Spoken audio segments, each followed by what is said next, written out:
भारत माता की, भारत माता की, भारत माता की, जय श्री राम, जय श्री राम, राधे श्याम। भगवान श्री राम का मंदिर बन गया है, बहुत जल्दी भगवान कृष्ण का भी मंदिर बने, इसलिए एक बार हम लोगों को अब बार बार राधे श्याम करते रहना चाहिए। मैं पहले इंजीनियर था, अब वकील हूँ, इसलिए मेरा ये मानना है मानव निर्मित कोई भी समस्या लाइलाज नहीं होती। बहुत दिन मैंने जापानियों के साथ काम किया जब मैं मारुति में था, और जापानियों का फर्म बिलीफ है और मेरा भी फर्म बिलीफ है कि मानव निर्मित कोई भी समस्या लाइलाज नहीं होती। केवल ऊपर वाले की समस्या, भूकंप, बाढ़, सुनामी, उसका हमारे पास इलाज नहीं है, अदरवाइज जो नीचे की समस्या है उसका सबका इलाज है।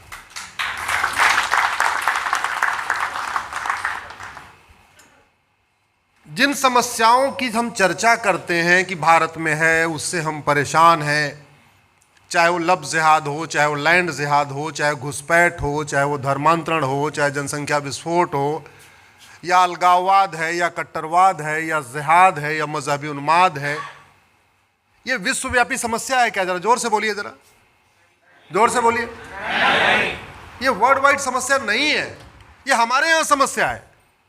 अब सवाल ये उठता है, हमारी भूमि बड़ी पवित्र है, भगवान श्री राम ने यहां जन्म लिया, भगवान कृष्ण ने यहां जन्म लिया, भगवान महावीर ने यहां जन्म लिया, गौतम बुद्ध ने यहां जन्म लिया, भगवान शंकराचार्य जी ने यहां जन्म लिया, भगवान हनुमान जी ने यहां जन्म लिया, सारे देवी देवताओं ने यहां जन्म लिया।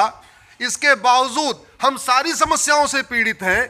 चीन में किसी देवी देवता ने जन्म नहीं लिया, सिंगापुर में किसी देवी देवता ने जन्म नहीं लिया, न्यूजीलैंड में किसी देवी देवता ने जन्म नहीं लिया। वहां ये समस्या क्यों नहीं है? वहां क्यों नहीं है? चीन में लब जिहाद होता है क्या? चीन में घुसपैठ होती है क्या? चीन में सड़क के किनारे, रेलवे लाइन किनारे अवैध निर्माण होता है क्या? सिंगापुर में ड्रग स्मगलिंग होती है क्या? नहीं। तो हमारे यहां क्यों है? हम लोग जिस लक्ष्य को लेके चले हैं, राम राज्य, उसको 4 शब्दों में कह सकते हैं। मेरे साथ जोर से बोलिए, धर्म की, अधर्म का, प्राणियों में, विश्व का। और ये चारों सप्लीमेंट है और कंप्लीमेंट है, एक दूसरे के पूरक है, अलग नहीं हो सकते। और इन चारों को करना केवल हमारा काम नहीं है। केवल धर्म की जय करना समाज का काम है, अधर्म का नाश करना शासक का काम है।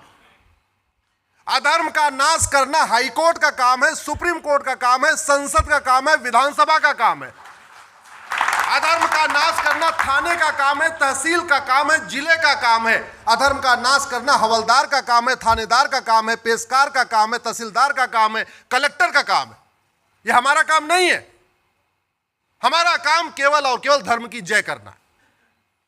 ये सारे जितने बने हुए विधायिका, कार्यपालिका, न्यायपालिका, इनको जो वेतन, भत्ता, गाड़ी, बंगला मिलता है, केवल और केवल अधर्म का नाश करने के लिए मिलता है।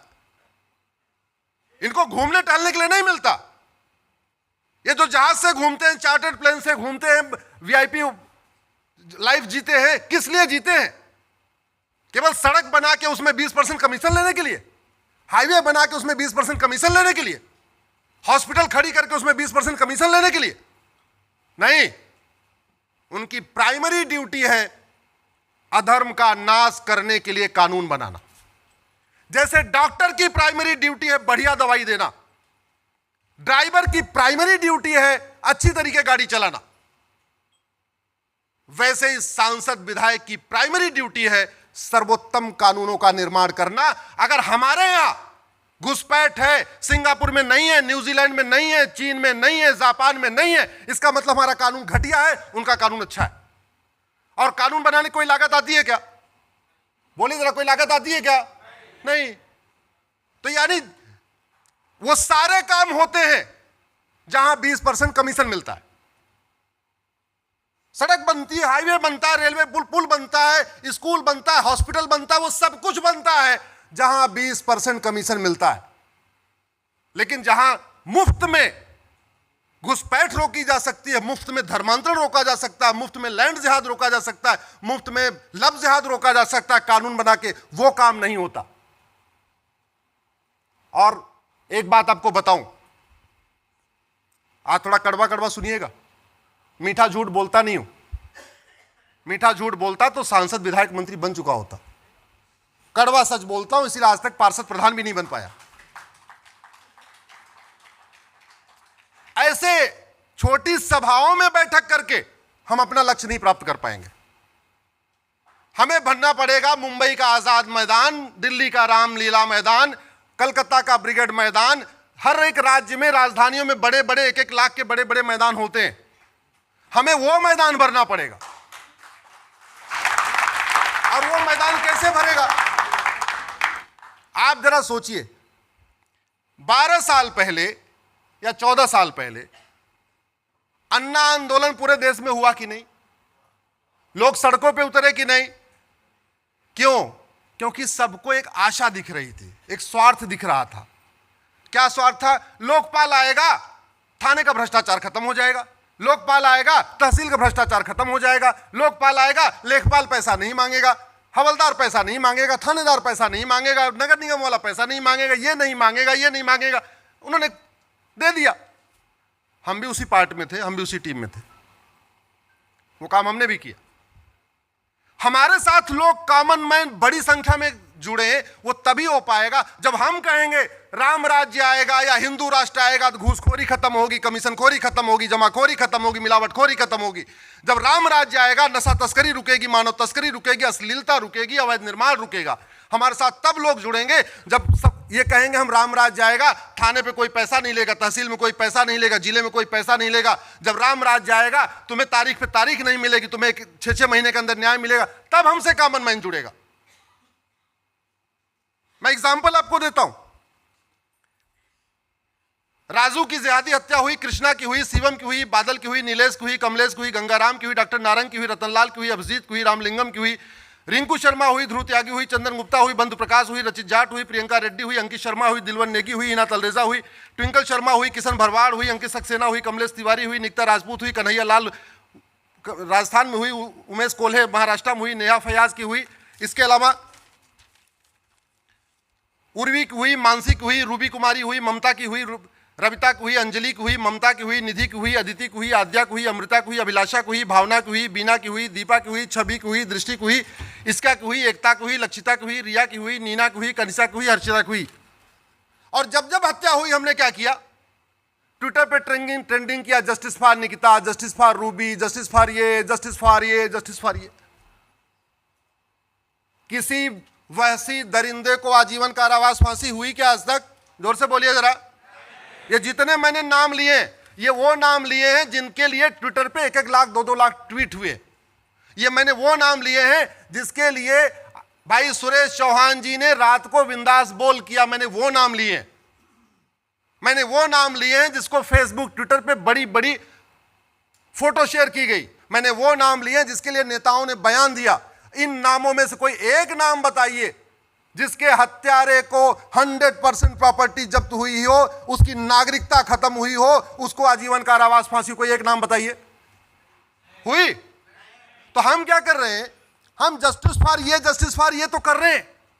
हम पुलिस रिफॉर्म के लिए ट्रेंडिंग नहीं कर रहे हैं, हम जुडिशियल रिफॉर्म के लिए ट्रेंडिंग नहीं कर रहे हैं, हम एडमिनिस्ट्रेटिव रिफॉर्म के लिए ट्रेंडिंग नहीं कर रहे हैं, हम कानून बनाने के लिए ट्रेंडिंग नहीं कर रहे हैं, हम नार्को पॉलीग्राफ ब्रेन मैपिंग कानून के लिए ट्रेंडिंग नहीं कर रहे हैं, हम जस्टिस विद इन ईयर के लिए ट्रेंडिंग नहीं कर रहे हैं।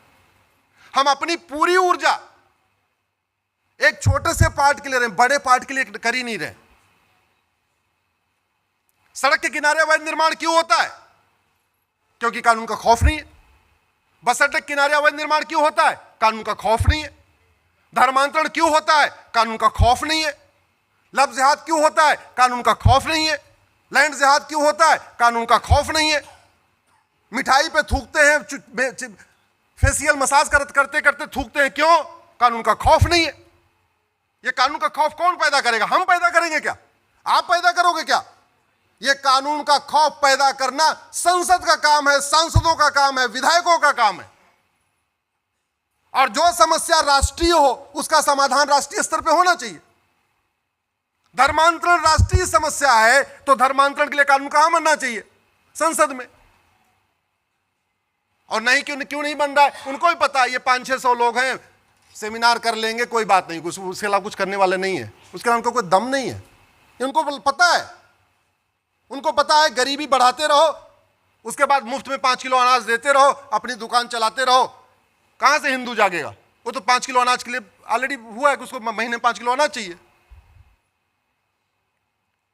मैं बार बार ये कह रहा हूं, हमारे साथ तब लोग जुड़ेंगे, इस पे आप लोग चिंतन करिए। मैं गलत भी हो सकता हूं, मैं ये नहीं कह रहा हूं जो मैं सोच रहा हूं वही सही सोच रहा हूं। मैं आपके सामने एकदम कॉन्फेस कर रहा हूं कि मेरी बात को एक बार आप सोचना, हमारे साथ कॉमन मैन क्यों नहीं जुड़ पा रहा है?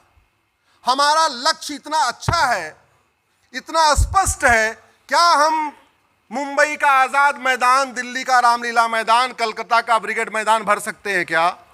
नहीं। जब नहीं भर सकते हैं तो समाधान नहीं निकलेगा। ऐसा क्या कारण है? हमारी डिमांड वाजिब है, इसके बावजूद लोग संसद में नहीं इसको आवाज उठाते।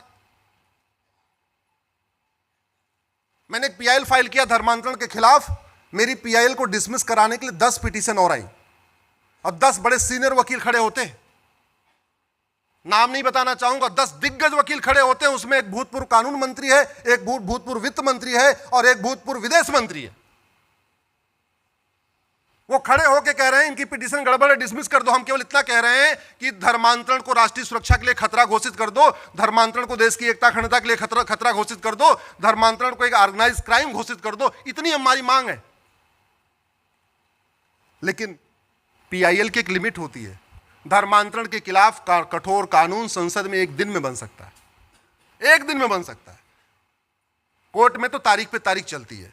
मेरा आप लोगों से आग्रह है कि आप लोग इस बात को पहले चिंतन करिए कि हमारे साथ कॉमन मैन, जैसे अन्ना आंदोलन में सड़क पे उतरा था, युवा उतरा था, गरीब उतरा था, पूरब वाले उतरे, पश्चिम वाले उतरे, दक्षिण वाले उतरे, बिहार वाले उतरे, बंगाल वाले उतरे, वैसे हमारी मांग को लेके कब उतरेंगे, कैसे उतरेंगे, इस पे चिंतन करिए। और मेरा मानना वो तभी उतरेंगे जब उनको कुछ दिखाई पड़ेगा। जैसे उनको एक दिखाया गया कि लोकपाल आएगा तो ये खत्म हो जाएगा, वैसे अगर हम दिखाएं कि हमारा राम राज्य आएगा तो ये खत्म हो जाएगा। उसके बिना लोग सड़क पे नहीं उतरेंगे। कानून कितना घटिया है, मैं इसका आपको एग्जाम्पल देता हूं। 2 महीने पुराना, और नारा दिया गया था। मैं क्यों कह रहा हूं स्पष्टता जरूरी है। जैसे नारा दिया गया अब की बार 400 पार, दिया गया नारा ना, लेकिन बताया नहीं क्यों चाहिए अब की बार 400 पार। मैंने तो घूम घूम के बताया था अब की बार 400 पार बीजेपी का 2024 का नारा है। आप लोग मेरे ट्विटर पे जाइएगा, अब की बार 400 पार मेरा 2022 का नारा है। मैं 2022 में 90 जिलों में गया था, 2023 में 115 जिलों में गया था, 2024 में ये मेरा 57वां कार्यक्रम है। ये 2023 में केवल एक रविवार में अपने घर में था, क्योंकि 12 नवंबर को दीपावली थी। इसके अलावा किसी मैं रविवार शनिवार अपने घर में था ही नहीं। मेरी तो लाइफ हो चुकी है मंडे टू फ्राइडे कोर्ट से।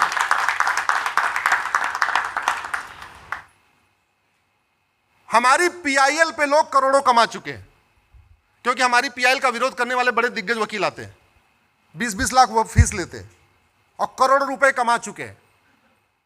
हमारी पीआईएल के दम पे लोगों ने हमारी पीआईएल के खिलाफ आके केस ले लेके लोगों ने दिल्ली में अपना ऑफिस खोल लिया।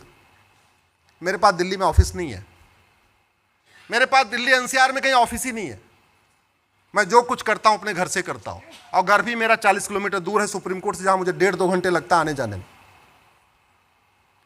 बड़े मुश्किल से मैंने काम शुरू कराया, लेकिन वो काम भी पूरा नहीं हो पा रहा है। ये अपनी वेदना बता रहा हूं। ऐसा नहीं कि भारत में लोगों के पास धर्म के लिए लोग चाहते नहीं है, लेकिन ये कड़वी सच्चाई बता रहा हूं। हमारे खिलाफ भूतपूर्व गृह मंत्री, भूतपूर्व वित्त मंत्री खड़े होते हैं, हमारी पीआईएल का विरोध करने के लिए 10-10 लाख रुपए लेते हैं, लेकिन मुझे ऐसा कभी कोई समर्थन नहीं हुआ। सुरेश चौहान जी बैठे हैं, वो अच्छी तरीके जानते हैं। मैंने छोटा सा प्लॉट लिया, दिल्ली में तो मैं ले ही नहीं सकता, मेरी औकात नहीं है। मैंने गाजियाबाद में लिया, उसका भी मैं निर्माण नहीं करा पा रहा हूं। क्यों? क्योंकि मुंह से समर्थन बहुत अच्छा है, ओरल समर्थन खूब है, और कोई समर्थन नहीं है। कई बार फ्रस्ट्रेशन भी होती है कि मेरे साथ के वकीलों के पास दिल्ली में ऑफिस है, मेरे साथ के वकील मर्सिडीज से चलते हैं, मेरे साथ के वकील वीकेंड मनाते हैं, मैं वैगनार से चलता हूं, वो भी सीएनजी लगी हुई, मैं वीकेंड नहीं मनाता, मैं बच्चों के साथ डिनर करने नहीं जाता, मैं बच्चों के साथ कहीं घूम नहीं पाता, मेरा Monday to Friday court, Saturday Sunday बाहर गुजर जाता है। सोचता हूं इस चीज को, लेकिन फिर सोचता हूं कि छत्रपति शिवाजी महाराज ने तो कुछ नहीं सोचा ऐसा। अगर छत्रपति शिवाजी महाराज ऐसा सोचते तब क्या होता, सावरकर जी ऐसा सोचते तब क्या होता, गुरु गोविंद सिंह जी ऐसा सोचते तब क्या होता। उन्हीं महापुरुषों से प्रेरणा मिलती है और फिर अपने काम में लग जाते हैं। यह यात्रा हमारी चलती रहती है। घटिया कानून के कारण हम इस बार दो चीजों के कारण इस बार हम 400 पार नहीं कर पाए। पहला, 400 पार का नारा दिया लेकिन यह नहीं बताया क्यों चाहिए 400 पार। अगर हमने 5 बात, 8 बात, 4 बात बता दिया होता, हमको 400 पार दे दो, हम घुसपैठ के खिलाफ कठोर कानून बनाएंगे, हमको 400 पार दे दो, हम धर्मांतरण नियंत्रण कानून बनाएंगे, हमको 400 पार दे दो, हम जनसंख्या नियंत्रण कानून बनाएंगे, हमको 400 पार दे दो, हम देश में समान शिक्षा लागू कर देंगे, नफरत पर आने वाले स्कूलों को बंद कर देंगे, हमको 400 पार दे दो, हम अश्लीलता नियंत्रण कानून बना देंगे। मैं गारंटी के साथ कहता हूं 400 पार हो जाता। इसी 400 पार से हमें यह सबक लेना चाहिए। हम केवल कहेंगे हिंदू राष्ट्र बनाएंगे, हिंदू राष्ट्र बनाएंगे, राम राज्य लाएंगे, हमें समर्थन नहीं मिलेगा जब तक हम ये नहीं बताएंगे हिंदू राष्ट्र से ये खत्म होगा, घूसखोरी खत्म होगी, जमाखोरी खत्म होगी, मिलावटखोरी खत्म होगी, घुसपैठ खत्म होगा। हम जब तक उसके कारण नहीं बताएंगे तब तक हमें भी वो समर्थन नहीं मिलेगा। नारा भी आपने देख लिया एग्जाम्पल। और कानून कितना घटिया है। दूसरा हमारा जो इस बार 400 पार न होने का कारण कैसा था वो आपको बताता हूं, और उसका भी मूल कारण घटिया कानून है। गृह मंत्री अमित शाह जी का फर्जी वीडियो वायरल कर दिया गया कि हम आरक्षण खत्म कर देंगे। अरुण गोविल जी का वीडियो वायरल हुआ कि हम दलितों के यहां खाना नहीं खाएंगे। बीजेपी नेताओं का फर्जी वीडियो वायरल हुआ जिसमें SC ST को पीट रहे हैं। प्रधानमंत्री मोदी जी का एक फर्जी वीडियो वायरल हुआ जिसमें कह रहे हैं मनुस्मृति लागू कर देंगे। किरोड़ी लाल मीणा जी का एक वीडियो वायरल हुआ जिसमें कह रहे हैं आरक्षण खत्म कर देंगे। आचार्य प्रमोद कृष्णम जी का हुआ कि अब की बार 400 पार हो जाएगा, भारत में मनुस्मृति लागू हो जाएगी। एक फर्जी वीडियो योगी जी का वायरल हुआ कि अब की बार 400 पार हो जाएगा, SC ST का आरक्षण खत्म हो जाएगा प्रमोशन का। एक प्रधानमंत्री मोदी जी का आरक्षण विरोधी फर्जी वीडियो वायरल हुआ। एक फर्जी वीडियो वायरल हुआ कि अखिलेश यादव मंदिर में जा रहे हैं तो उस मंदिर को धोया जा रहा है। एक भागवत जी का फर्जी आरक्षण विरोधी वीडियो वायरल हुआ। इसके अलावा एक मोदी जी का फर्जी वीडियो वायरल हुआ जिसमें वो मराठा समुदाय को लुटेरा कह रहे हैं। एक फर्जी वीडियो वायरल हुआ योगी जी अमित शाह जी का जिसमें वो ठाकुरों को गाली दे रहे हैं। एक योगी जी का फर्जी वीडियो वायरल हुआ जिसमें वो ब्राह्मणों को गाली दे रहे हैं। एक फर्जी वीडियो वायरल हुआ कि दलितों ने वोट नहीं दिया, फर्स्ट फेज में उनकी पिटाई हो रही है। एक प्रधानमंत्री जी का फर्जी वीडियो वायरल हुआ जिसमें वो सिखों का अपमान कर रहे हैं। एक फर्जी वीडियो वायरल हुआ विश्व हिंदू परिषद का कि नहीं, राष्ट्रपति द्रौपदी मुर्मू जी को नहीं बुलाना है क्योंकि वो दलित हैं। एक फर्जी वीडियो अमित शाह जी का फर्जी वीडियो वायरल हुआ जिसमें वो कह रहे हैं कि जो मोदी जी की गारंटी है, गारंटी नहीं है, जुमला है। एक और फर्जी वीडियो वायरल हुआ, वो उसमें आधा सही आधा गलत था, जिसमें नड्डा जी कह रहे हैं हमको RSS की जरूरत ही नहीं है। एक प्रधानमंत्री जी का फर्जी वीडियो कर्नाटक में वायरल हुआ जिसमें कह रहे हैं कर्नाटक के लोग पापी होते हैं। एक फर्जी और वीडियो वायरल हुआ जिसमें प्रधानमंत्री जी योगी जी को धक्का देके काशी विश्वनाथ मंदिर में पीछे कर रहे हैं। एक और ऐसे अनेक फर्जी वीडियो वायरल हुए। और ये फर्जी वीडियो हमारा आपका आम आदमी का नहीं, आम जनता का नहीं है, सांसदों का फर्जी वीडियो है, गृह मंत्री अमित शाह जी का फर्जी वीडियो है, प्रधानमंत्री मोदी जी का फर्जी वीडियो है। और मैं गारंटी के साथ कहता हूं ये जितने फर्जी वीडियो वायरल हुए इनको कुछ नहीं होगा। ये फर्जी वीडियो इसलिए वायरल हुए क्योंकि हमारे पास साइबर क्राइम के खिलाफ कठोर कानून नहीं है। और हार का मूल कारण इसका मतलब फर्जी वीडियो है, और फर्जी वीडियो का मूल कारण है घटिया कानून। तो हार का मूल कारण क्या हो गया? जोर से बोले, क्या हो गया? इस घटिया कानून कारण हमारे हैं। हारे नहीं है, जीते हैं, लेकिन 400 पार नहीं हुआ। दो बड़े कारण है। एक तो हमने 400 पार क्यों चाहिए बताया नहीं, दूसरा 400 पार खिलाफ जो फर्जी वीडियो वायरल हुआ उसके खिलाफ हमारे पास कठोर कानून नहीं था। अगर हम वास्तव में चाहते हैं कि हम ये बताएं आने वाले टाइम में, तो सबसे बड़ा हमें एक काम करना पड़ेगा, संविधान में जो गड़बड़ियां हुई उनको ठीक करना पड़ेगा। हमें बड़ी खुशी है कि 25 जून को अब से 5 दिन पहले संसद में एक प्रस्ताव आया है कि वो इमरजेंसी इल्लीगल थी। आया ना प्रस्ताव? लेकिन उस प्रस्ताव से जमीन पे कोई बदलाव नहीं आएगा। वो प्रस्ताव का प्रस्ताव है।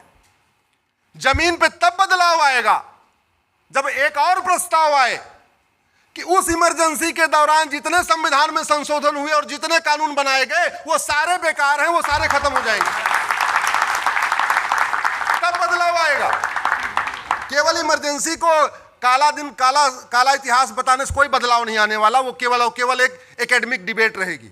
बदलाव तब आएगा जब इमरजेंसी के दौरान जो गड़बड़ी की गई संविधान में, संविधान का बेसिक स्ट्रक्चर बदला गया, उसको ठीक किया जाएगा। हम लोग ये 2-3 मंजिले मकान में बैठे हुए, ये आश्रम में बैठे हुए, हम ऊपर के स्ट्रक्चर पे तो बदलाव कर सकते हैं। चलो ठीक है, ये ऑडिटोरियम है, कल को यहां ऑफिस बना दें। जहां किचन है वहां ऑफिस बना दें, ये कर सकते हैं। क्या हम इस स्ट्रक्चर की फाउंडेशन को चेंज कर सकते हैं? क्या जोर से बोलिए जरा। नहीं। ऐसे ही भारत का संविधान में आप संशोधन कर सकते हैं, संविधान के बेसिक स्ट्रक्चर में आप बदलाव नहीं कर सकते। और संविधान का बेसिक स्ट्रक्चर क्या? उसको प्रियम्बल कहते हैं। इस इमरजेंसी के दौरान संविधान का बेसिक स्ट्रक्चर बदल दिया गया, और जिन लोगों ने बेसिक स्ट्रक्चर बदला वो आज संविधान बचाने की दुहाई दे रहे हैं। केवल इमरजेंसी को काला अध्याय बताने से कोई फर्क नहीं पड़ेगा। फर्क तब पड़ेगा जब इमरजेंसी के दौरान जो संविधान का बेसिक स्ट्रक्चर बदला गया, प्रियम्बल बदला गया, जो सेकुलर शब्द जोड़ा गया, उसको निकाल दिया जाए, तब फर्क पड़ेगा। इसको हमने सुप्रीम कोर्ट में चैलेंज किया है, मैंने चैलेंज किया है, विष्णु शंकर जैन जी ने चैलेंज किया हुआ है। और यह बदलना क्यों जरूरी है सुरेश जी? 13 दिसंबर 1946 को प्रियम्बल पे चर्चा हुई। 22 जनवरी 1947 को फिर प्रियम्बल पे चर्चा हुई और एक मत से प्रियम्बल पास हो गया। और यह कहा गया प्रियम्बल बदला नहीं जाएगा, प्रियम्बल हमारा बेसिक स्ट्रक्चर है, प्रियम्बल हमारा गोल्डन गोल है। प्रियम्बल को अचीव करने के लिए संविधान में जो बदलाव करना है करना, प्रियम्बल को नहीं बदलेंगे। 15 नवंबर 1948 को प्रोफेसर केटी शाह ने एक अमेंडमेंट मूव किया प्रियम्बल में सेकुलर शब्द जोड़ने के लिए, वो रिजेक्ट हुआ। 3 दिसंबर 1948 को प्रोफेसर केटी शाह ने दोबारा एक अमेंडमेंट मूव किया सेकुलर शब्द जोड़ने के लिए, वो रिजेक्ट हुआ। 6 दिसंबर 1948 को लोकनाथ मिश्रा ने कहा यह प्रियम्बल बहुत खतरनाक है, यह भारत का कॉन्सेप्ट नहीं है, यह बिल्कुल नहीं जोड़ना चाहिए। 17 अक्टूबर 1949 को फिर से प्रियम्बल पे एक अमेंडमेंट आया, वो रिजेक्ट हुआ। यानी 3 बार सेकुलर शब्द को संविधान सभा ने रिजेक्ट किया था, तब हमारा यह प्रियम्बल बना था। 26 नवंबर 1949 को संविधान स्वीकार हुआ, उसके बाद हमारा रिपब्लिक डे मनाते हैं। 1946 में 7 में गोलकनाथ केस में सुप्रीम कोर्ट ने कहा कि प्रियम्बल संविधान का बेसिक स्ट्रक्चर, इसको बदल नहीं सकते। 1971 में, उसके बाद 1973 में केशवानंद भारती केस में भी सुप्रीम कोर्ट ने कहा प्रियम्बल बेसिक स्ट्रक्चर है और कोई भी सरकार बेसिक स्ट्रक्चर को बदल नहीं सकती। इसके बावजूद 76 में इसको बदला गया। तो मेरा ये मानना है कि हम सबको मिलकर मांग करना चाहिए कि जब इमरजेंसी गलत है तो इमरजेंसी के दौरान किए गए कार्य भी गलत हैं, उन कार्यों को वापस लेना चाहिए। लेना चाहिए नहीं लेना चाहिए? लेना चाहिए। हम जिन चीजों को लेके चल रहे हैं, हम जो हमारा लक्ष्य है, उसमें जो सबसे बड़ी बाधा है वो गुलामी की सोच है। और गुलामी कितनी हावी है सुरेश जी, अभी आप जिस एयरपोर्ट से आए होंगे उसमें आपने देखे लिखा होगा VT। आप लोग कभी फ्लाइट पे चढ़िएगा, देखिए हर फ्लाइट पे लिखा रहता है VT। जानते हैं VT मतलब? Victoria territory. आप जरा सोचिए, हम कभी कभी हमारे चीजों के सामने से चीजें गुजरती हैं, हम उसको नोटिस नहीं करते। मैंने इस VT को हाई कोर्ट में चैलेंज किया हुआ है, VT हटाया जाए। जितने और गुलाम देश थे सबने अपना VT हटा दिया। पाकिस्तान ने VT हटा दिया, बांग्लादेश ने VT हटा दिया, भारत आज भी VT लेके बैठा हुआ। VT का मतलब होता है विक्टोरिया टेरिटरी। गुलामी के नाम चल रहे। जिस दिल्ली को भगवान युधिष्ठिर ने बनाया भगवान कृष्ण के आशीर्वाद से, उस दिल्ली में युधिष्ठिर रोड नहीं है, भीम रोड नहीं है, नकुल रोड नहीं है, सहदेव रोड नहीं है, कृष्ण रोड नहीं है, बलराम रोड नहीं है, कुंती रोड नहीं है, माद्री रोड नहीं है, अभिमन्यु रोड नहीं है।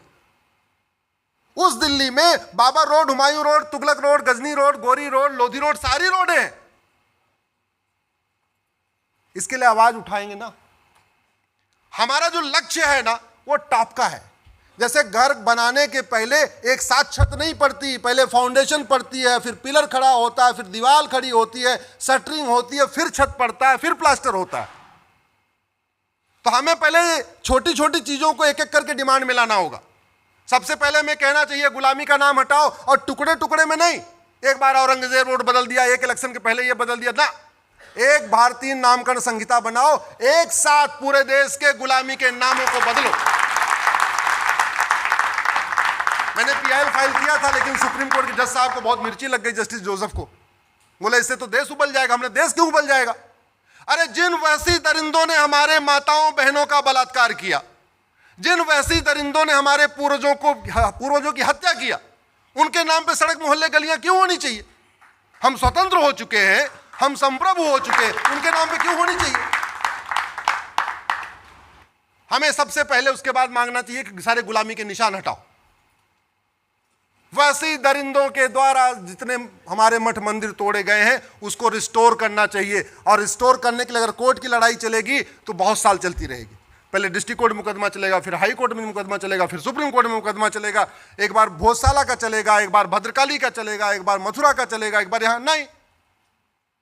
एक भारतीय धरोहर संहिता बनाइए, एक साथ एक उसमें कमीशन बनाइए, भारतीय धरोहर आयोग बनाइए, उसमें एक्सपर्ट रख दीजिए, जज को रखिए, हर तबके से लोगों को रखिए। उसके बाद आइडेंटिफाई करिए कि भाई मुगल काल में इतने इतने मठ मंदिर तोड़े गए थे, एक कानून लाइए, जैसे प्लेस ऑफ वर्शिप एक्ट आया था वैसे एक भारतीय धरोहर संहिता बनाइए, एक साथ सबको रिस्टोर कर लीजिए, खत्म बात हो गई।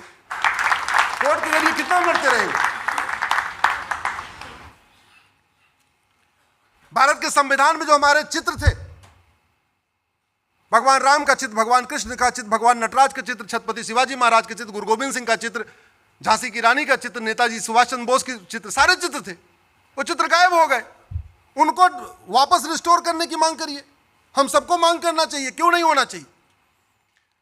सुरेश जी, चैप्टर 15 इसका चुनाव से रिलेटेड है। वो सारे चित्र कितने महत्वपूर्ण है उसका एक आपको एग्जांपल देता हूं। तो चैप्टर 15 में उन्होंने किसका चित्र रखा? छत्रपति शिवाजी महाराज और गुरु गोविंद सिंह का रखा।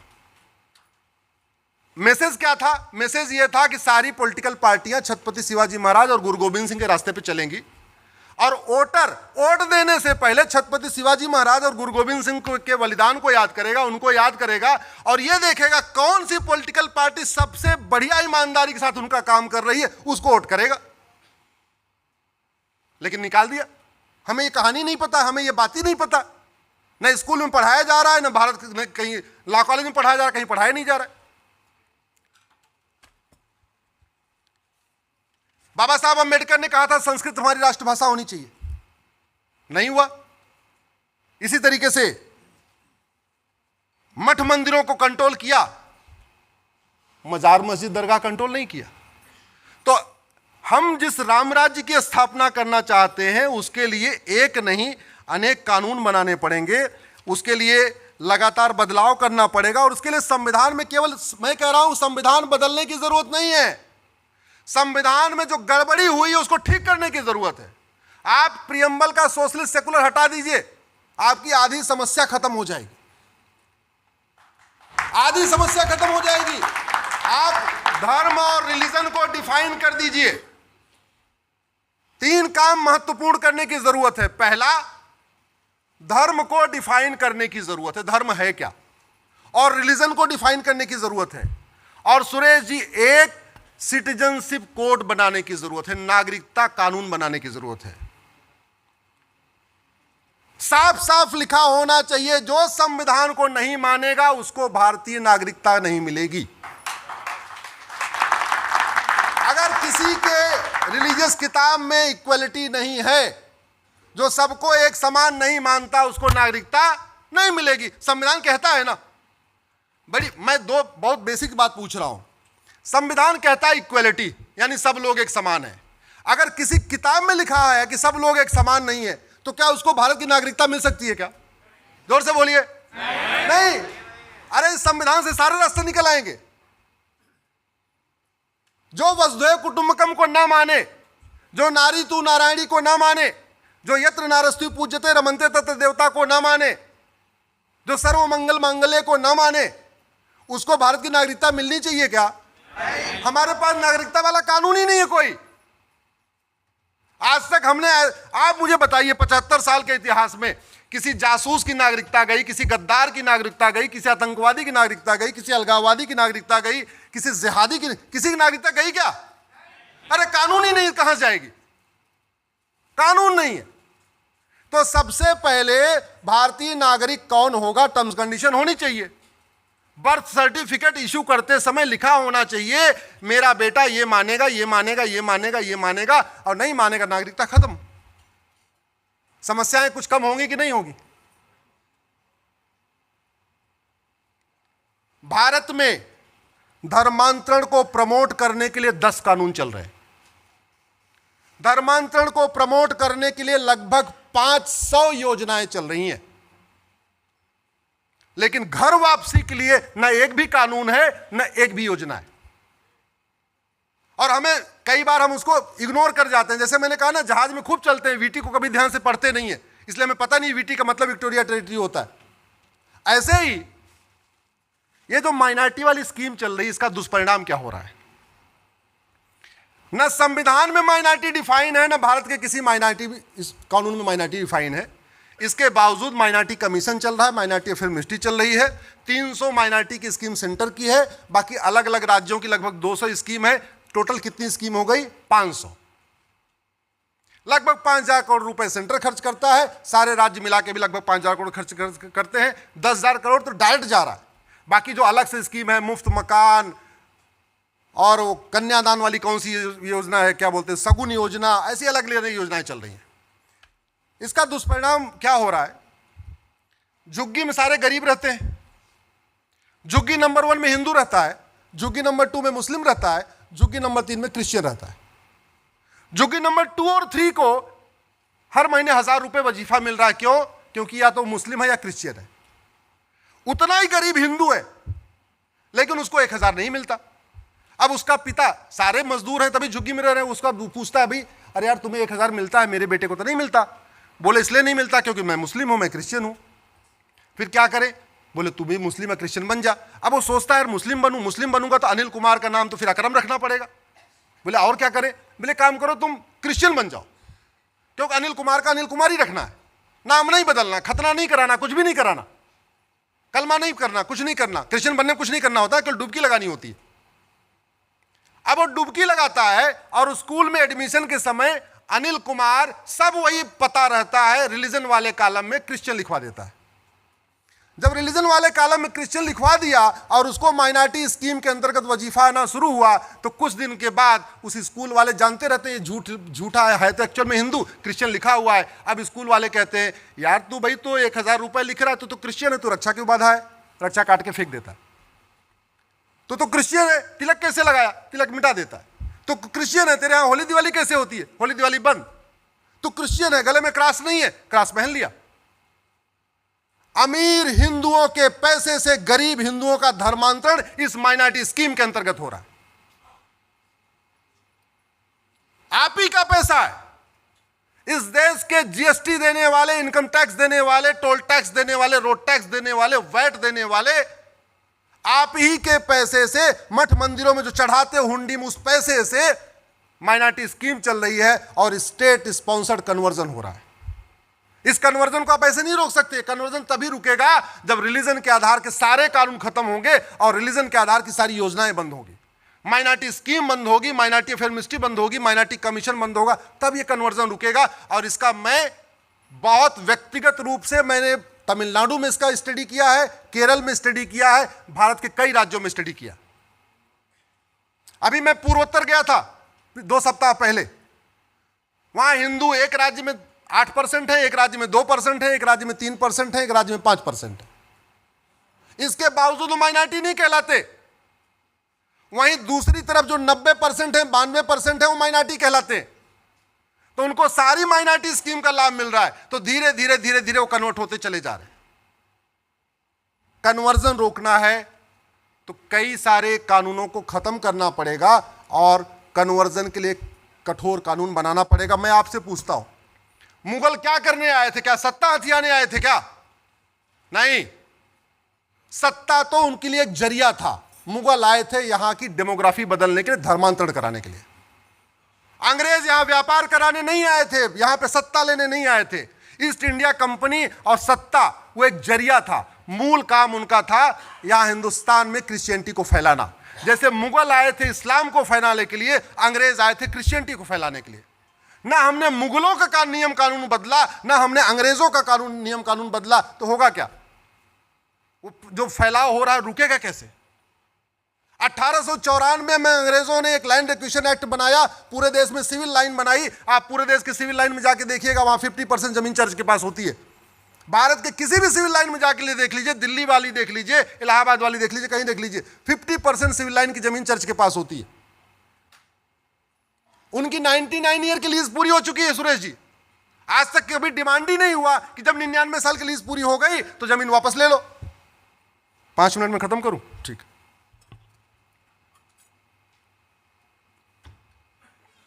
रामचंद्र की जय। अच्छा, उनकी जमीन तो वापस हुई नहीं, उनकी जमीन तो वापस हुई नहीं। नेहरू जी ने 1954 में वक्फ एक्ट और बना दिया। 1954 वक्फ एक्ट बनाया नेहरू जी ने, उसके बाद उसको इंदिरा जी ने मजबूत किया, उसके बाद राजीव जी ने मजबूत किया। 1995 में उसको वापस लिया, एक कठोर कानून और बना दिया। जाते जाते 2013 में मनमोहन सिंह ने उसको ऐसी शक्ति दे दिया कि अगर वो घोषित कर दे कि ये आपका आश्रम भी वक्फ का है, आपको उससे वापस लेने में 20-30 साल लग जाएगा। हाँ, महाराष्ट्र में किया, मजबूत किया। क्यों मजबूत किया? पहली बात तो हमें जानकारी का अभाव है। दूसरा, उनको पता है कि वक्फ एक्ट खिलाफ जो सेमिनार होगा इसी हाल में, ऐसे हाल में होगा, 500-800 के बीच में होगा। वो रामलीला मैदान में नहीं हो सकता, ब्रिगेड मैदान में नहीं हो सकता, आजाद मैदान में नहीं हो सकता। और क्यों नहीं हो सकता? अवेयरनेस की कमी है। दूसरा, हमारे जो लोग परेशान है ना, जब तक हमें समझ में नहीं आएगा कि हमारा जो मॉडल है उससे इतने लाभ होने वाले हैं। भाई 5 crore high court, supreme court, district court में 5 करोड़ मुकदमे चल रहे हैं। 5 करोड़ मुकदमे का मतलब 5 करोड़ परिवार। एक परिवार में एवरेज 6 आदमी मानिए, माता पिता, पति पत्नी, 2 बच्चे, तो 30 करोड़ भारतीय। अगर हम ये कहें कि जब राम राज्य आएगा या हिंदू राष्ट्र होगा तो भारत में जस्टिस विद इन मंथ होगा या जस्टिस विद इन ईयर होगा, 1 साल के अंदर मुकदमों का फैसला आ जाएगा, तो ये जो 5 करोड़ परिवार हैं हमारे साथ खड़े हो जाएंगे। खड़े होंगे नहीं खड़े होंगे?